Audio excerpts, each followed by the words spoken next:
नमस्कार दोस्तों, स्वागत है आपका आस्तिक स्पिरिचुअल सीक्रेट्स में। सबसे पहले आप सभी को शरद पूर्णिमा की हार्दिक शुभकामनाएं। शरद पूर्णिमा को कौमुदी पूर्णिमा, कोजागिरी पूर्णिमा तथा कुमार पूर्णिमा के नाम से जाना जाता है। शरद पूर्णिमा के दिन 5 देवताओं की पूजा की जाती है, जिसमें धन की देवी लक्ष्मी, चंद्रदेव, कुबेर, भगवान शिव और भगवान श्री कृष्ण शामिल हैं। वर्ष भर में आने वाली सभी पूर्णिमाओं में शरद पूर्णिमा की रात को चंद्रमा सबसे अधिक चमकीला और देखने में आकर्षक लगता है, क्योंकि शरद पूर्णिमा के दिन चंद्रमा 16 कलाओं से सुसज्जित होता है और पृथ्वी के सबसे ज्यादा निकट भी होता है। आइए शुरू करते हैं शरद पूर्णिमा की कथा। प्राचीन समय में एक नगर में एक साहूकार रहता था। उसकी 2 बेटियां थी। दोनों बेटियां पूर्णिमा का व्रत रखती थी। बड़ी बेटी हमेशा पूरी निष्ठा के साथ पूर्णिमा के व्रत का पालन करती थी, परंतु छोटी बेटी व्रत को पूरा ही नहीं करती थी। वो हमेशा आधा अधूरा ही व्रत करती थी। कुछ समय बाद दोनों बेटियों की शादी हो गई।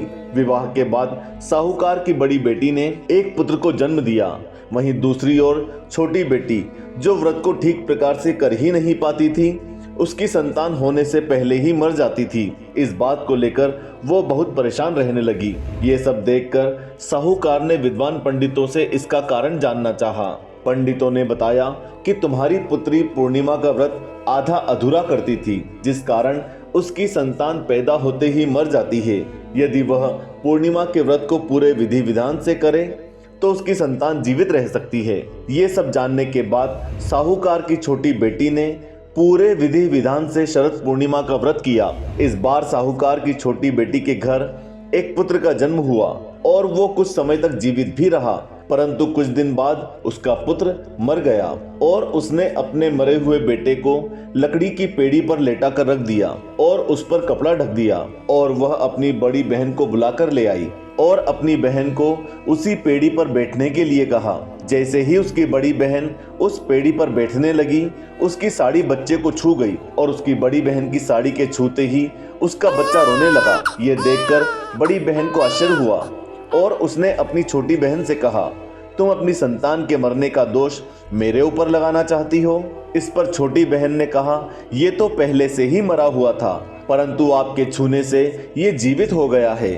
इस प्रकार उन दोनों बहनों की श्रद्धा शरद पूर्णिमा के व्रत की ओर और भी अधिक हो गई और दोनों बहनें पूरे विधि विधान से शरद पूर्णिमा का व्रत करने लगी। हे प्रभु, जैसे आपने साहूकार की दोनों बेटियों पर कृपा की और उन्हें संतान प्रदान की, उसी प्रकार सभी व्रतधारियों की मनोकामनाएं पूर्ण करना। कहानी सुनने वालों का भी भला और कहानी सुनाने वालों का भी भला।